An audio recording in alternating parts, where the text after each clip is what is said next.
L'Institut Kervegan. Laboratorio di idee. Debate. Europa. Denkfabrik. Serbatoio di idee. Гражданское общество.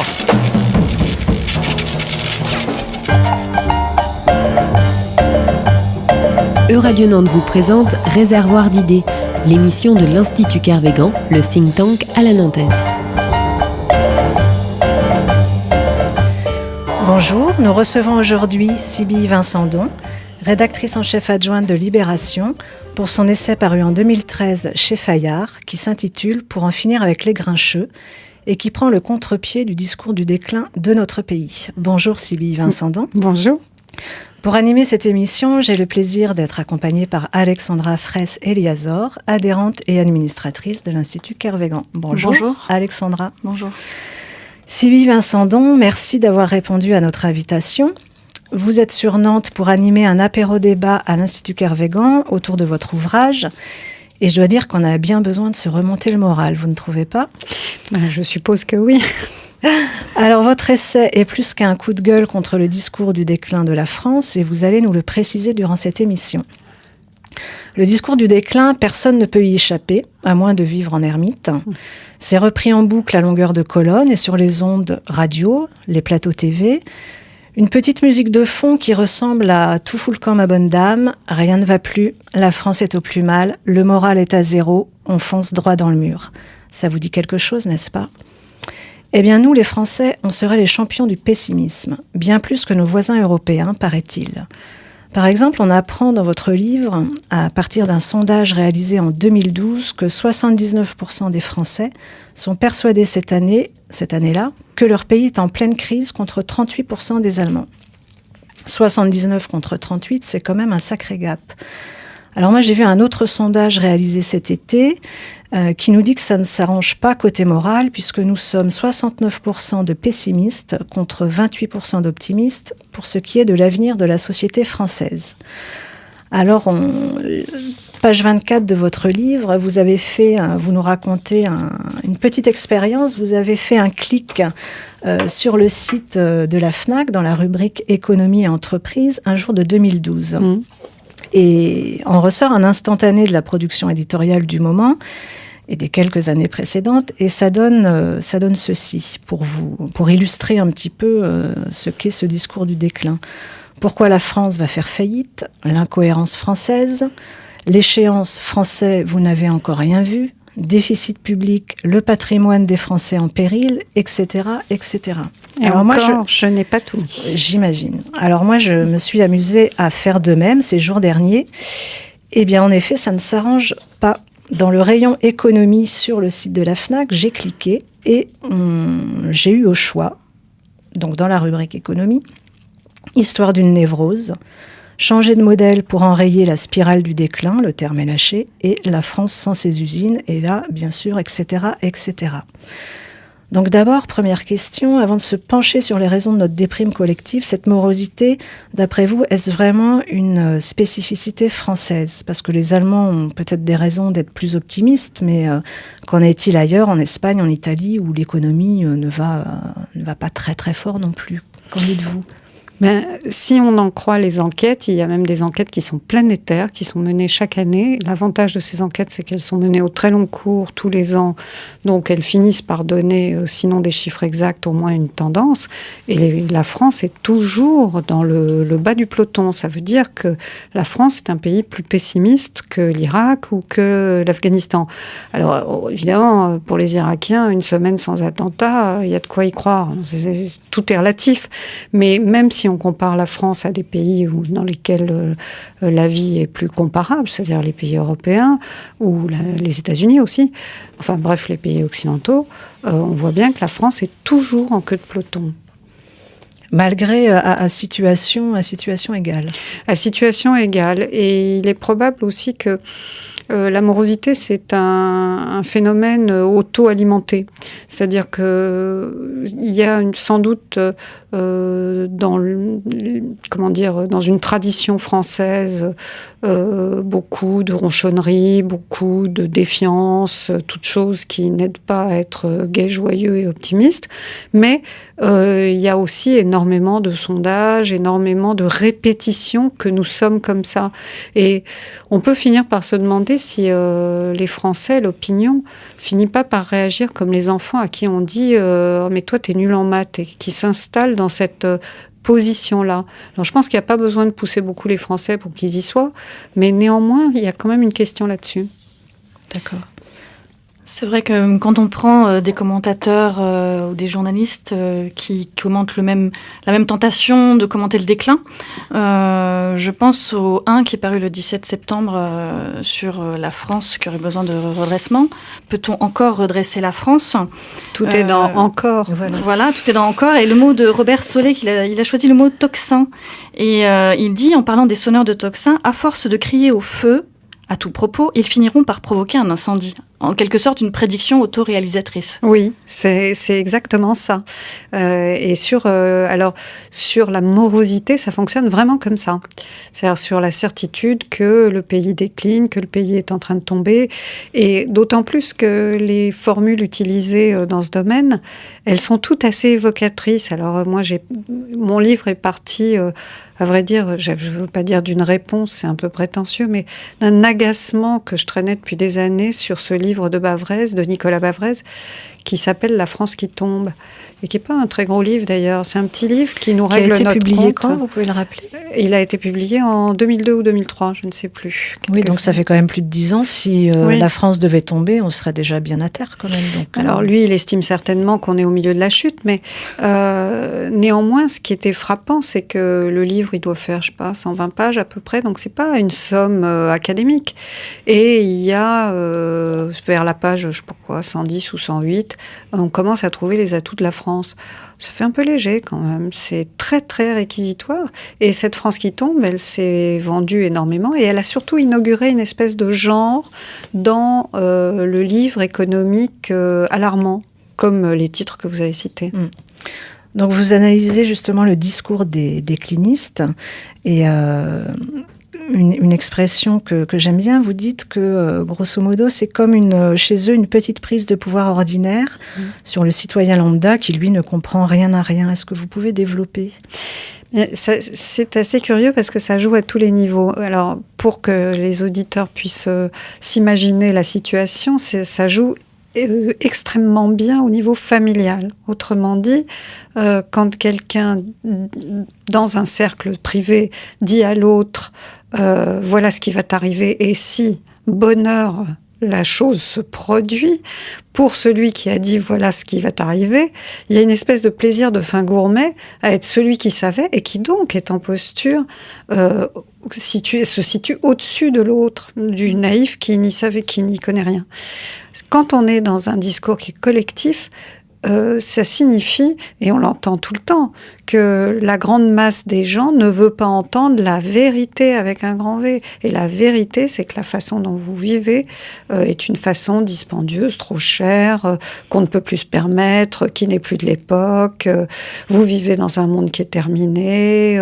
Réveillez-vous, c'était le livre que Bavrez a publié, genre 10 ou 12 ans après La France qui tombe.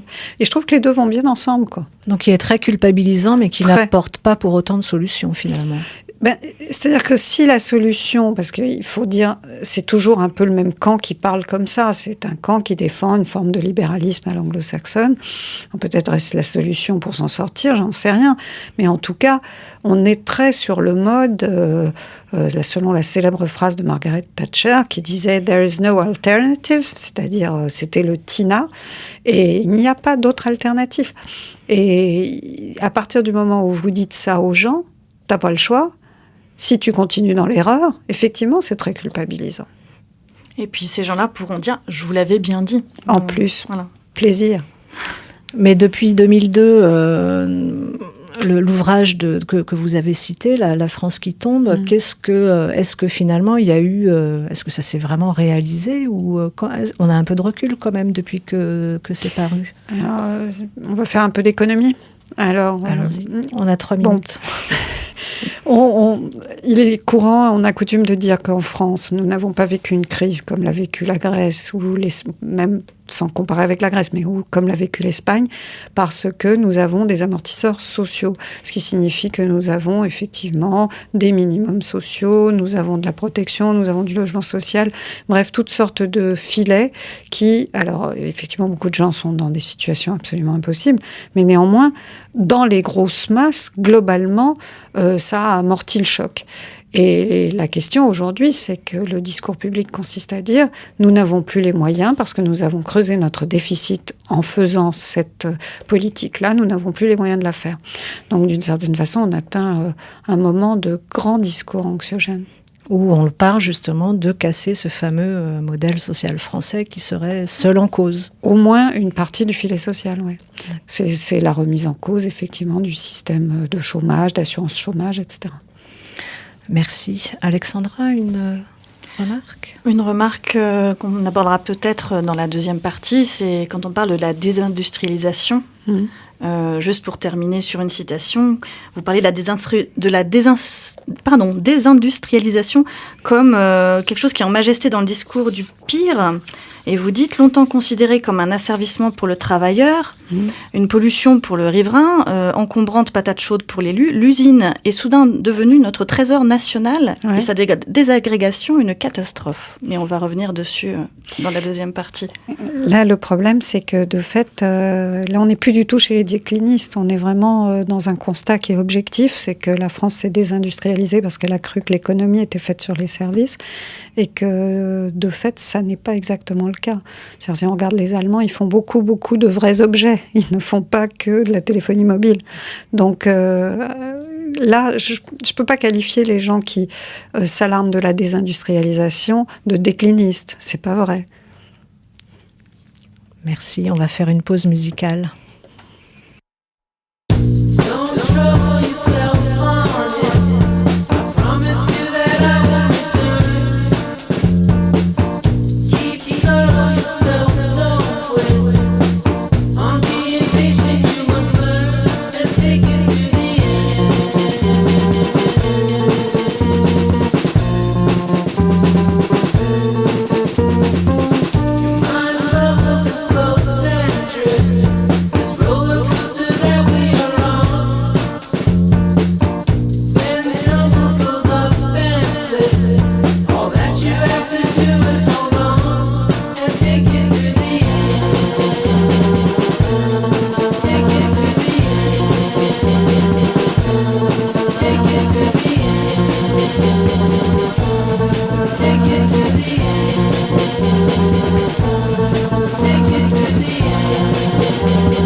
Yourself, just live, and then the hurting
Réservoir d'idées.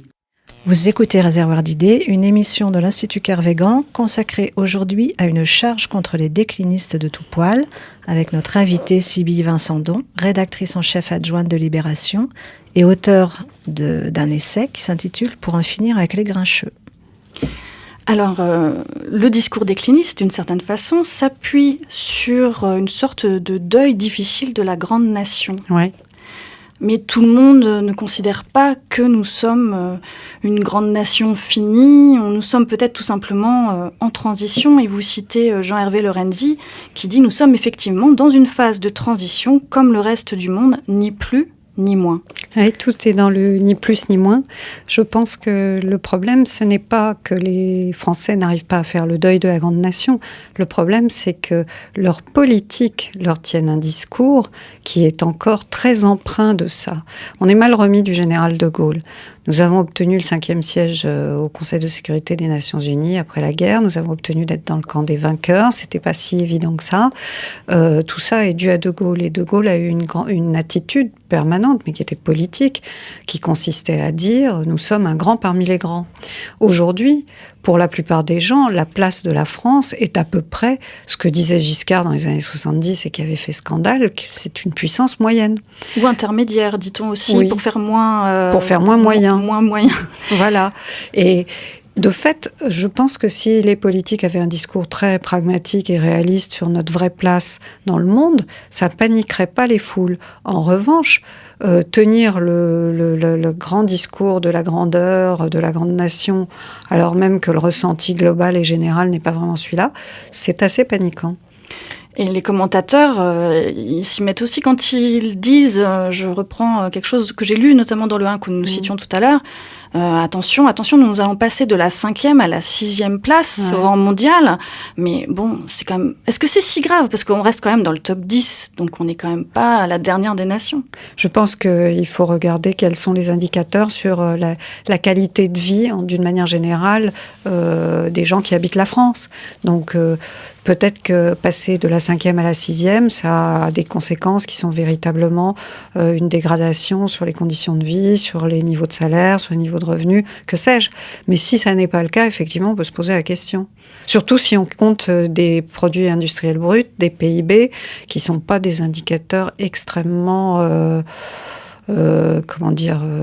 performants. Les indicateurs de bonheur brut sont plus intéressants. Est-ce que vous pensez, vous qui avez quand même fait aussi un tour de France pour recueillir un petit peu le sentiment qu'avaient les Français dans les territoires, dans les régions, ce sentiment de perdre son rang, est-ce qu'il est vraiment partagé par les gens en général ? Est-ce que c'est vraiment quelque chose qui revient dans les discours ? Non, je ne pense pas. Je pense que dès lors que vous allez regarder les gens dans leur vie locale, que vous les interrogez là-dessus, j'ai fait des suppléments pour mon journal sur les villes, donc je suis allée dans à peu près toutes les villes de plus de 100 000 habitants en France, et véritablement les gens vous parlent du lieu où ils vivent et de comment ils vivent. L'idée de la grandeur du pays, ce sera pour plus tard. Ils ont d'autres chats à fouetter, sans un doute. peu.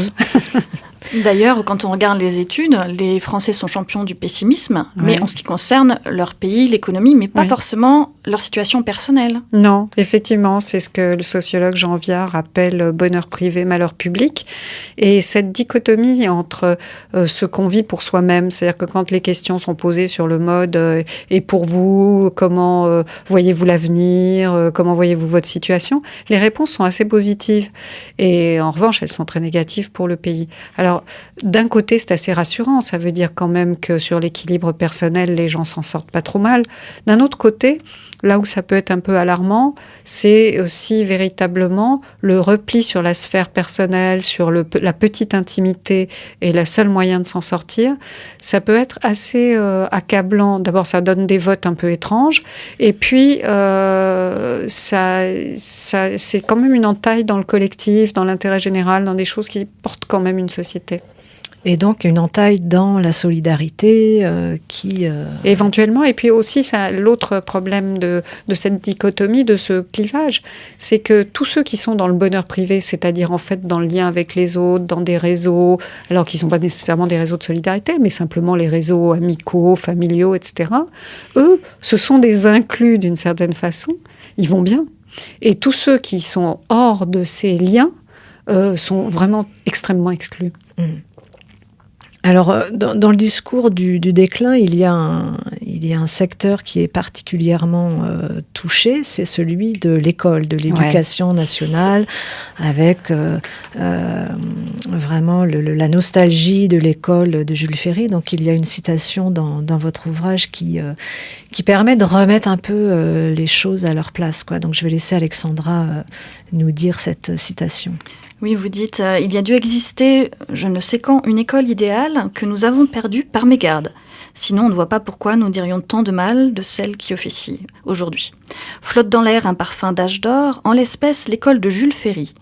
Celle des bonnets d'âne et du piquet, des castagnes entre garçons et des leçons d'éducation ménagère pour les filles parquées à part. » J'ai peut-être forcé un peu le trait, mais enfin, en gros, c'était quand même comme ça. Non, pas forcément. Moi, j'ai des souvenirs effectivement, de mes parents ou de mes grands-parents qui racontaient les ambiances de l'école. Bon, franchement, aujourd'hui, je pense qu'il y a peut-être des conditions de travail qui sont meilleures. Notamment pour les jeunes filles aussi, avec toutes les questions d'égalité aujourd'hui entre les garçons et les filles. Donc ça, c'est vraiment un réel progrès.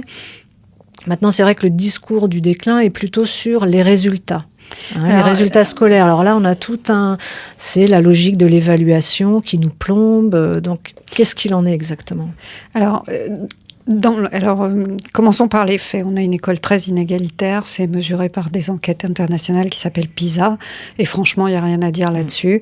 Nous avons une école qui est excellente pour les élites, qui est excellente pour les meilleurs élèves. Mais elle a toujours été inégalitaire, finalement. Elle a toujours été inégalitaire, mais la question se pose davantage aujourd'hui. On a une conscience quand même de la nécessité démocratique de faire monter le plus grand nombre dans les résultats de l'éducation. Ok, ça c'est les faits.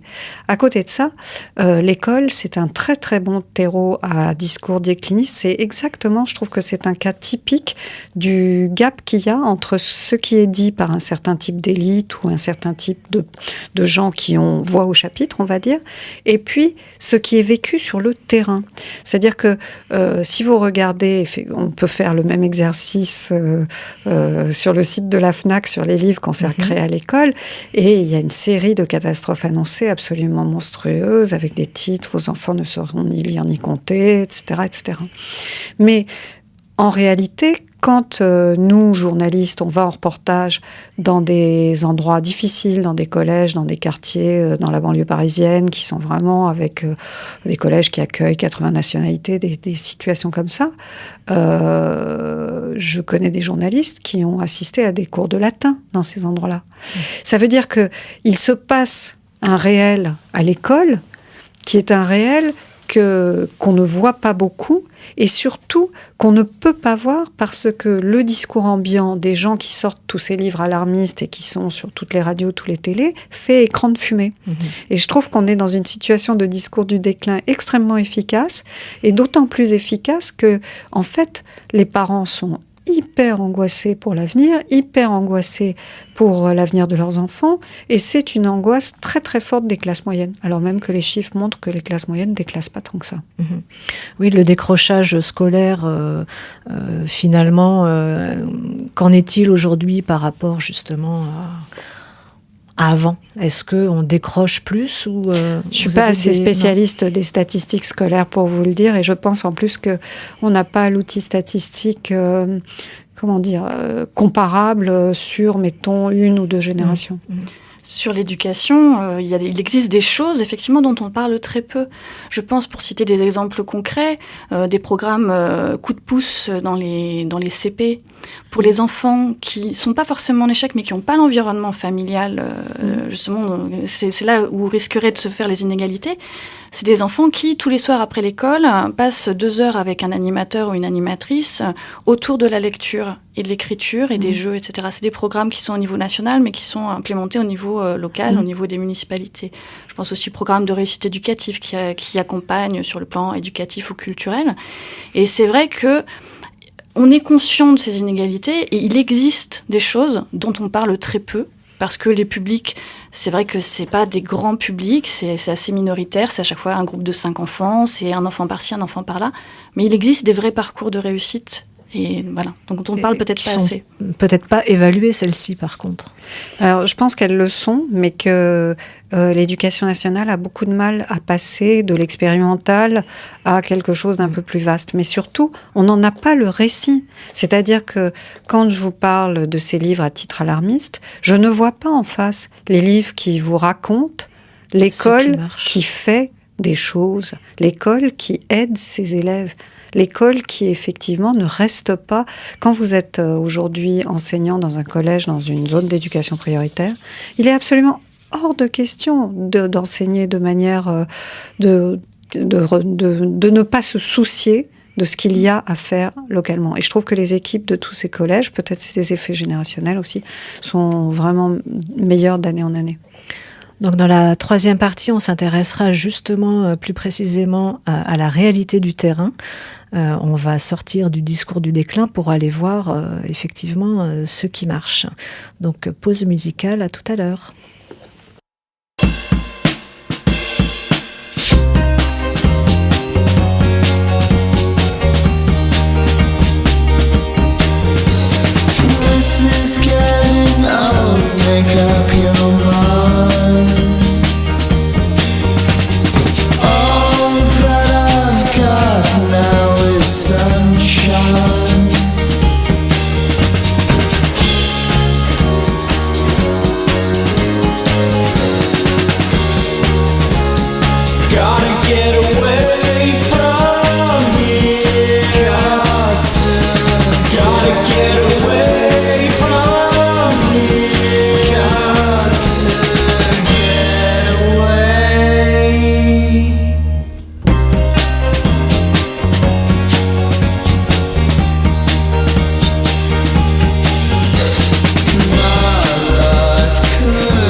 Réservoir d'idées.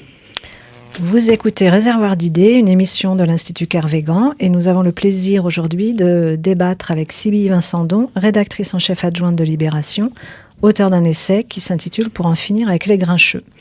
Alors le discours du déclin fonctionne à plein régime, mais il serait surtout le fait d'une bulle politico-médiatique qui ne verrait pas les atouts qui se déploient notamment dans les territoires. Alors à l'Institut Kervégan, on travaille actuellement en atelier de réflexion sur les circuits courts industriels ou les initiatives, pour le dire autrement, de relocaliser certaines productions à une échelle locale, mais en se servant du web pour commercialiser à l'échelle planétaire. Donc Alexandra fait partie de cet atelier et donc je vais la laisser témoigner sur les travaux de ce petit groupe. Oui, toute proportion gardée, notre démarche est peut-être un peu la vôtre, puisque vous citez dans votre livre Olivier Pastré, en disant que pour les déclinistes, finalement, le cadre large explique tout. Oui. Et vous faites un peu la démarche inverse, de par votre métier de journaliste, en partant du terrain, donc c'est plus du bottom-up, comme on dit. Et c'est aussi ce qu'on a essayé de faire. En allant voir sur le territoire, c'est ce qu'on appelle les signaux faibles. Il nous semblait qu'il y avait des choses qui étaient en train d'émerger. Et ici, à Nantes et en Pays de la Loire, on a eu des exemples de gens qui ne sont pas anecdotiques du tout. Je pense à l'opticien Naoned ou au concepteur de carnets haut de gamme Calpino, qui sont des gens qui, grâce au numérique, peuvent diffuser à échelle internationale. Donc on est dans l'innovation, mais je pense notamment à Calpino, travaille avec des artisans, un typographe, qui sont à 20 km les uns des autres et pas plus, même si le numérique permet quand même d'avoir une graphiste à Los Angeles, mais quand même avec une espèce de conscience citoyenne locale et de vouloir faire travailler les gens en local, et ça donne de vrais succès. Vous avez aussi des exemples... Et surtout en dehors des circuits institutionnels, c'est-à-dire sont des entrepreneurs qui revendiquent une totale indépendance et qui disent finalement on n'a pas besoin d'aller remplir des dossiers à la chambre de commerce, etc. On veut vraiment garder... on ne veut pas être redevable à qui que ce soit finalement et on y va à fond, on fait notre truc et puis on n'a pas le temps de remplir des dossiers non plus. Voilà. Mais en fait, ce qui est très frappant, c'est que ces histoires singulières, il y en a beaucoup et qui ressemblent à ça et qui généralement, effectivement, allient des savoir-faire et les nouvelles technologies parce que Internet est véritablement salvateur pour un certain nombre de productions. Mais bizarrement, la question, c'est pourquoi est-ce que tous ces exemples ne font pas récit collectif.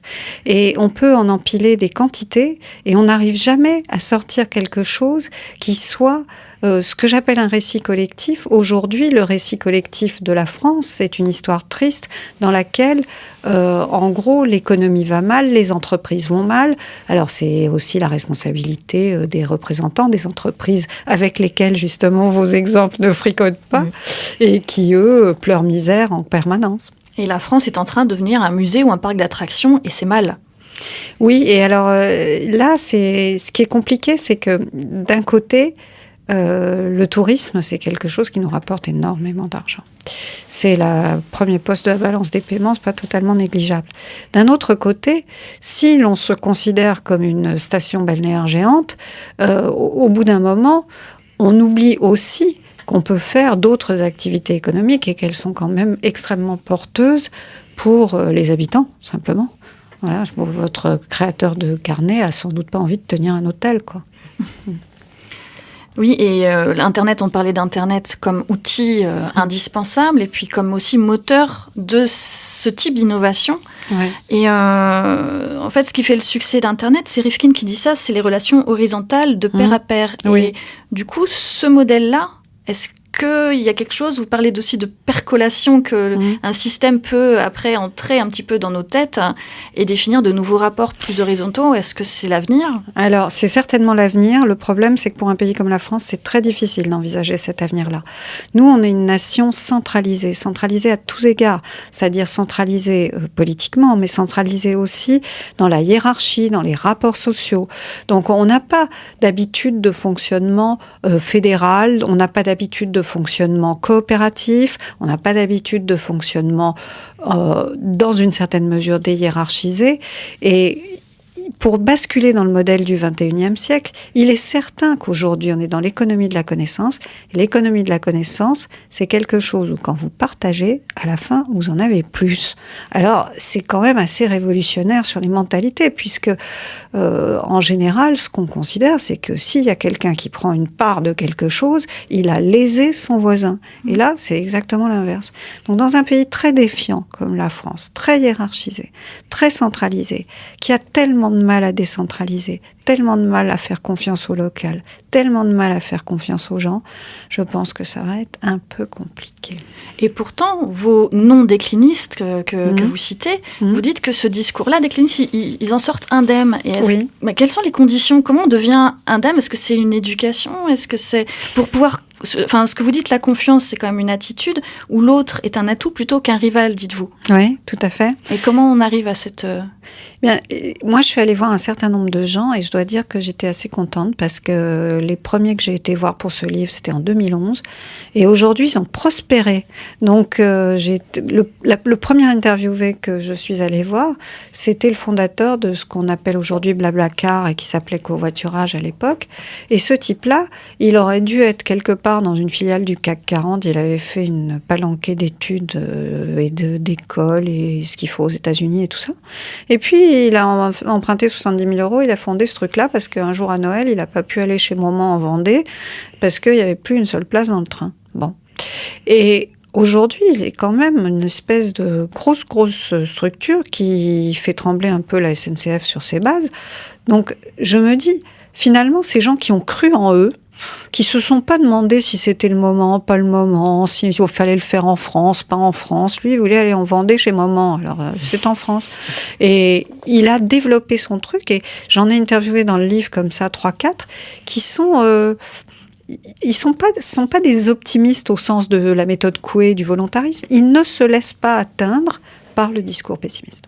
D'accord, donc ça c'est vraiment quelque chose qui les relie, c'est un point commun qu'ils ont entre eux. Et cette logique justement du web 2.0, il fait beaucoup quand même. Oui, absolument, parce que il est évident que l'un des domaines dans lesquels on a le plus cet état d'esprit-là, c'est celui du numérique. Alors, dans tout l'arsenal des startups, des pépinières, des incubateurs, c'est assez bien structuré quand même pour aider les jeunes à se lancer dans des choses comme ça, les jeunes ou les moins jeunes d'ailleurs. Et chez ces gens-là, à chaque fois qu'on va dans ces lieux-là, moi, quand je mets les pieds dans un incubateur, j'ai toujours l'impression d'être ailleurs. Tellement ils ont une espèce de foi dans ce qu'ils vont faire advenir. Et ça les déclinistes, quel discours ils ont vis-à-vis de ce qui émerge, toutes ces startups, ils en disent quoi en fait? Eh bien, ils en disent rien, parce qu'à mon avis, ils ne le voient pas. C'est-à-dire que et pourquoi ils ne le voient pas? Parce qu'ils considèrent que c'est marginal. C'est Henri Verdier, qui est le patron de Cap Digital à Paris, qui dit le numérique, c'est un des derniers lieux où on peut véritablement remonter l'échelle sociale en partant de rien. Si on regarde l'école qu'a ouvert Xavier Niel, là, l'école 42, elle est vraiment réservée aux décrocheurs, quoi. Donc ça veut dire que c'est un domaine dans lequel, pour peu qu'on ait un peu la fibre geek, on peut véritablement monter assez vite et assez haut. Le problème, c'est que ce qu'on appelle les business angels sont plutôt, eux, d'une autre génération et ne voient peut-être pas tout ce qui peut émerger, quoi. Est-ce qu'il n'y a pas, oui, justement, une question de génération?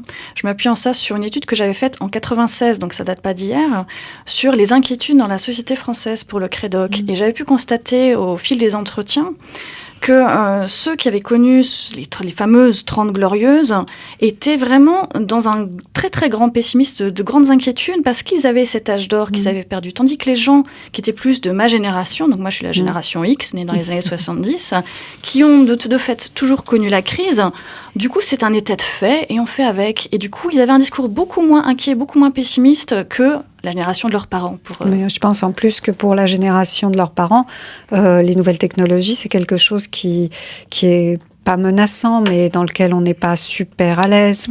Ça dépend des gens, bien sûr. Tandis que pour les digital natives, comme disent les Américains, évidemment, la question se pose même pas. Donc, l'outil lui-même est pas effrayant. Donc, je pense que c'est ça aussi qui fait la différence de tonalité entre ces deux générations. Pour autant, il y a quand même une fracture numérique, y compris chez les plus jeunes. Donc ça, c'est... Il y a une fracture numérique qui est une fracture sociale. C'est-à-dire que tout, oui. Dès lors que vous êtes dans des endroits qui ne bénéficient pas du haut débit, ou bien que vous êtes dans une situation sociale extrêmement difficile, encore que je pense que chez les jeunes, le gap est moins important que chez des gens qui ont 40, 50 ans. Quand on a 60 ans dans un village, c'est sûr que la connexion n'est pas terrible, quoi. Enfin, ça, quand même, au niveau des réseaux, ça commence à un peu inonder tout le territoire. Donc, ça se situe ailleurs. Je suis pas convaincue de ça, parce que je pense qu'au niveau des réseaux, on n'en est pas encore à l'équivalent du réseau électrique en France, quoi. Et je pense que les opérateurs n'ont pas mis le paquet partout. On va faire une pause musicale avant d'entamer donc la dernière partie de cette émission. You know I'd like to go to San Francisco when summer ends and everything turns yellow. You know I'd like to see the Golden Gate and me turn into something more than just a man on a bridge. And this is the bridge number 105. You are beautiful and all that you do is pure brilliance. It's based on rough intelligence. Everyone likes to know, but no one knows. I know that summer ends and everything turns yellow. You know I'd like to see what's up with you and me, but right now I must make it up as we go along. And this is a song.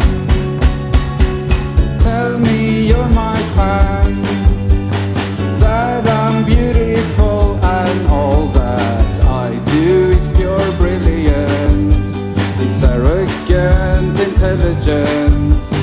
I can be a man, independent, self-made, honestly not sure that I ever can. I'll clap your hands, this is my band.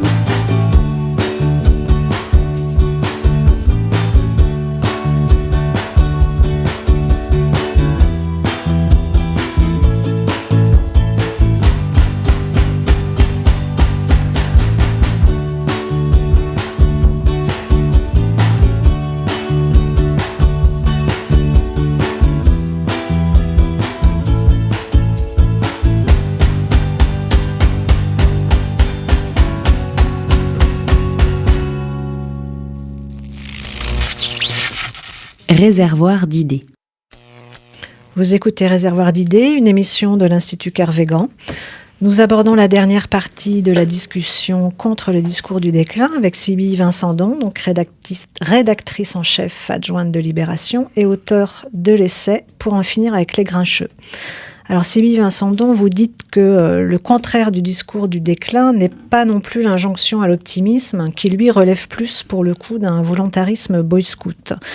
Alors ça reprend un petit peu les propos d'un philosophe que l'on a invité en conférence débat au mois de juin et qui a fait ici sur les ondes de Radio Nantes une émission également autour d'un essai philosophique qu'il a publié aussi l'an dernier et qui fait un peu écho du coup au titre de votre ouvrage puisque le sien s'appelle Pour en finir avec le bonheur. Donc lui, il s'oppose aussi à cette injonction à l'optimisme, donc cette injonction au bonheur qui pour lui relève presque plus d'une injonction totalitaire à travers les messages de la publicité, à travers la littérature managériale. Donc voilà, il essayait un petit peu d'analyser tout ça. Donc, entre ces deux extrêmes, le discours du déclin et l'optimisme béat, ce serait quoi la bonne attitude à avoir ? Alors, je trouve que j'ai fait un chapitre sur l'injonction à l'optimisme parce que je trouve que les gens qui pratiquent cet exercice, en l'occurrence, ce qui me servait là, c'était un petit livre de publicitaire Thierry Saucès, qui est un conseiller politique, enfin un conseiller en communication politique, plus exactement, un peu marqué à droite. Et son livre s'appelait « Manifeste pour l'optimisme ». Et en fait, c'est exactement comme un gant. Vous pouvez le retourner, il garde toujours la même forme. Donc c'est aussi bête que le discours d'en face, puisque l'optimisme, ça n'a rien à voir avec le fait de prendre sur soi. Alors lui, il est très sur le mode debout là-dedans, secouez-vous. Mais en plus de ça, dans un contexte qui était un peu spécial, c'est qu'il était absolument ivre de rage que Indignez-vous ait fait un tel succès. D'accord. Donc c'était assez particulier. Après ça, il a continué à ne pas décolérer quand Sarkozy a perdu l'élection présidentielle. Bon, pas de chance. Mais pour dire que le volontarisme en matière d'optimisme, c'est complètement stupide. Voire contre-productif. Oui, C'est comme oui, dire, parce que c'est comme si vous étiez extrêmement triste et qu'on vous disait sois gai. Voilà, c'est de ta faute si tu es triste. Oui, quelque chose comme ça. Sois pas déprimé. Oui, voilà. Donc ça n'a pas véritablement de sens de faire ça. Donc, en fait, la bonne attitude, quand on lit votre ouvrage, ce serait plutôt de retrouver le sens du récit. Donc le sens d'un récit pour le pays. Mais pas d'un baratin, pas d'un storytelling. Oui, mais vous n'aimez pas le storytelling. Vous en parlez comme ce sous-produit de communication qui est au récit, ce que le GPS est au carnet de voyage. Encore que le GPS, peut-être, il est plus exact. Mais je trouve que le récit ne peut fonctionner, un récit national, un récit politique, ce que des dirigeants peuvent dire aux gens de leur pays ne peut fonctionner que s'il est appuyé sur du réel, c'est-à-dire sur des choses qui se passent, sur des choses qui se font, sur ce que sera notre lendemain. Et pour ça, ça ne peut pas être du baratin. Je pense que l'intelligence collective, elle joue aussi là-dessus. C'est-à-dire que les Français, ils savent très très bien quand on les baratine. Donc les médias ont quand même un rôle à jouer. Là, je parle à la journaliste. Comment vous vivez ça, du coup, professionnellement ? C'est un peu compliqué pour une journaliste de presse écrite de vous en parler parce que notre puissance de feu, si je puis utiliser cette expression, par rapport aux médias audiovisuels, et en particulier à la télé et maintenant par rapport à Internet, est très faible. Alors on est sur Internet, bien entendu. Oui, mais vous avez un compte Twitter, par exemple. Moi personnellement, oui, j'ai un compte Twitter. Mais c'est quand même pas tout à fait pareil. Donc, c'est-à-dire que quand au journal de 20h, on ouvre sur quelque chose, on va toucher, je ne sais pas combien, 15, 17, 18 millions de téléspectateurs. Je pense que pour la presse écrite, nous, on fait du point de croix dans notre coin, quoi. C'est vraiment... il y a une distorsion. Les médias ne parlent pas tous avec la même puissance. Donc, c'est quoi la solution, finalement, pour retrouver ce récit ? Je pense que la solution, elle est très dans la main de ce qu'on peut appeler les élites. Alors, les élites, ce sont les politiques, ce sont ces commentateurs que vous voyez un peu partout, c'est certains intellectuels. Mais c'est un petit groupe qui, effectivement, a une responsabilité dans ce qu'il dit. Or, il se trouve que, jusqu'à présent, on les entend pas beaucoup sur ce qui sera la réalité du XXIe siècle si on s'en sort bien, qui est la transition écologique, qui est l'économie de la connaissance. Et là-dedans, dans les deux domaines d'ailleurs, vous avez une importance considérable des nouvelles technologies, du lien que représente Internet. Or, on n'entend pas chez un président de la République, chez un Premier ministre, chez des commentateurs du type, je citais Bavrez, mais enfin, vous pouvez en citer 2 ou 3 autres qui sont effectivement très présents sur les médias, et vous n'entendez pas ce discours-là, vous ne l'entendez pas, ce récit-là. Et d'une certaine façon, ceux qui sont les plus coupables là-dessus, c'est peut-être les écologistes, puisqu'ils ont été assez visionnaires à leur époque, ils sont incapables de le porter aujourd'hui. Et puis, il y a une certaine façon de faire l'écologie qui peut être anxiogène, le fait Oui. de responsabiliser. Mais j'ai l'impression qu'il y a une évolution justement dans la façon de présenter les choses. Justement, ça peut être un message aussi porteur d'espoir de dire faites ça parce que de plus en plus de gens trient leurs déchets et on va y arriver. Il y a quand même un discours qui peut être porteur d'espoir. Oui, et puis en plus, je pense que là où la France a une qualité majeure, mais c'est pareil, personne ne le lui raconte, c'est que les gens, effectivement, ici, alors, du point de vue écologique en général, ils sont plutôt civilisés. C'est-à-dire, comme vous dites, le tri sélectif, je dis pas que tout le monde le fait parfaitement, mais le fait qu'il existe ne paraît incongru à peu près personne. On comprend qu'il faut pas gaspiller l'eau, on éteint la lumière en sortant des pièces. Tout ça nous paraît pas être une atteinte à notre vie privée. Quand vous allez aux États-Unis, vous voyez bien que dans la vie quotidienne, les gens, ils ont 3 bols dans le lave-vaisselle, ils le mettent en route. Donc, il y a quand même, en France, c'est ce que dit l'économiste américain Jeremy Rifkin, qui est un grand militant de la transition écologique. Il dit c'est en Europe que ça se fera. Les Européens sont plus avancés dans les mentalités à cet égard. Et c'est vrai que nos voitures sont pas les mêmes qu'aux États-Unis. Notre matériel électroménager, il est vendu sur le fait qu'il consomme pas beaucoup. Il y a une sorte de prise de conscience qui s'est fait tranquillement, mais le récit de ça, on ne nous en donne pas acte d'une certaine façon. Le récit, c'est plutôt donc des gens de l'extérieur qui nous le donnent. Donc, il faut peut-être ouvrir davantage nos rubriques, nos colonnes. C'est sidérant d'entendre que c'est cet Américain, Jeremy Rifkin, qui vient nous dire « ça se passera chez vous ». Et d'ailleurs, il était interviewé dans cette émission qui est passée sur Arte ce mois-ci, que vous avez peut-être vu, l'urgence de ralentir, ouais. Qui était assez porteuse d'espoir en montrant effectivement des initiatives, mais en montrant qu'il y en avait beaucoup, que ce soit les coopératives alimentaires, que ce soit les gens qui effectivement retournent à une vie plus simple. On parle de simplicité volontaire, de sobriété heureuse, de satiété heureuse. Donc, qu'est-ce que vous avez à en dire de ça Mais je pense que c'est vécu comme quelque chose de relativement marginal. Et ce qui est intéressant dans le discours de Rifkin, c'est qu'il dit, lui, vous allez le faire et vous pouvez le faire. Et moi, je peux vous le raconter parce que je suis un Américain. Donc, il sait faire un récit. Les fictions américaines, c'est les blockbusters, ça marche toujours mieux. Voilà. Et pourquoi le terme satiété et non pas sobriété ? Alors, ça vient d'un philosophe très intéressant qui s'appelle, il est plus exactement, il est philosophe et économiste. Il s'appelle Patrick Vivray. Et Patrick Vivray, par exemple, c'est l'un des fondateurs des monnaies alternatives. C'est lui qui a contribué à mettre en place, je crois que c'était à Toulouse, la première qui s'appelle Le Sol. Et c'est quelqu'un qui est extrêmement... il a écrit un livre qui s'intitule « Pourquoi ça ne va pas plus mal ». Alors, je suis pas sûre que ce soit le titre le mieux formulé qu'on puisse rêver, mais enfin sa thèse c'est que non, ça ne va pas si mal que ça. Et c'est lui qui a ce concept de sobriété heureuse. Et alors, en général, il dit, je corrige en disant satiété heureuse, parce que je ne voudrais pas que les gens croient qu'il ne faut pas boire de vin, parce que ça fait partie de la satiété heureuse que de pouvoir boire du bon vin. D'accord. Surtout qu'on en a de très bons en France. Mais ce qu'il dit, c'est que nous n'avons pas besoin de nous enivrer dans de la consommation frénétique et dans tous les comportements addictifs qui sont ceux d'une société qui veut aller de plus en plus vite, de plus en plus loin, de plus en plus fort.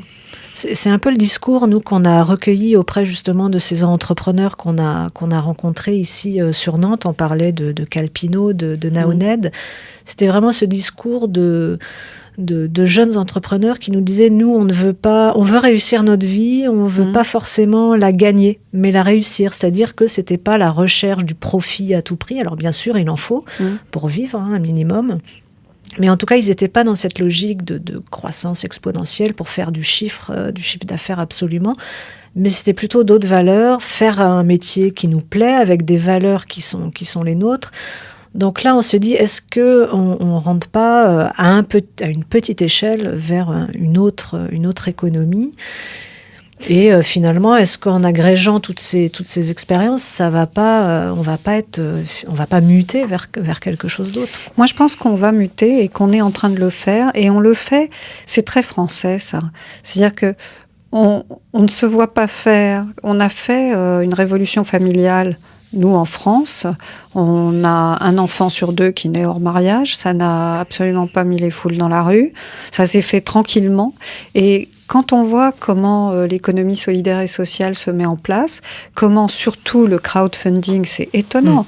Alors, c'est un mouvement, si ça, c'est pas fondé sur la confiance, que vous donnez de l'argent à des gens que vous connaissez pas pour faire un projet qui vous paraît pas trop mal, alors vous avez la garantie de récupérer votre argent, d'accord. Mais enfin, quand même, c'est collaboratif, c'est confiant. Et puis, arrive un moment où les pouvoirs publics ont aidé ça, en montant les plafonds de crowdfunding autorisés, en leur permettant finalement de faire leur activité dans un cadre un tout petit peu plus efficace parce que plus vaste. Et on nous l'a pas raconté. Oui, quand vous parlez justement d'économie sociale et solidaire, j'ai repris ce terme déjà de percolation, et vous dites que les modèles économiques ayant tendance à percoler dans la tête des individus, on peut passer d'un primat de la compétition où le loup solitaire et ambitieux se méfie de tout le monde à un schéma où plus on est en lien avec les autres, plus on enrichit, entre parenthèses, sa vie. Eh oui. Mais plus on peut s'enrichir aussi, d'une certaine façon, parce qu'effectivement, tout ce qui est de l'ordre de la confiance, de la collaboration, de la participation, de la coopération, c'est ça les mots du 21e siècle. Et c'est ce modèle économique-là qu'il faut arriver à pousser. Je dis pas que la concurrence va disparaître du jour au lendemain, et d'ailleurs, même si vous êtes dans des structures coopératives, vous êtes quand même dans une économie de marché concurrentielle. Mais donc il y a quand même un récit à organiser autour de toutes ces mutations. Voilà. Et qui sont... Alors, on n'est pas au top du top là-dedans, mais on n'est pas si mal. Et alors, quand vous dites... Vous parlez du bonheur comme un acte de résistance politique. C'est pas moi qui dis ça. C'est pas vous qui dites ça, mais... C'est Patrick Vivray. Voilà. Parce que Vivray, quand je l'ai vu, j'ai trouvé que c'était tellement extraordinairement rassérénant, tout ce qu'il disait. Et puis dans la fabrication, la construction du livre, j'arrivais pas à savoir où est-ce que j'allais mettre ce qu'il m'avait dit. Et puis ça m'a paru évident que c'était à la fin qu'il fallait le mettre. Parce que de fait, c'est Vivray qui dit que choisir d'être heureux, c'est un acte de résistance politique.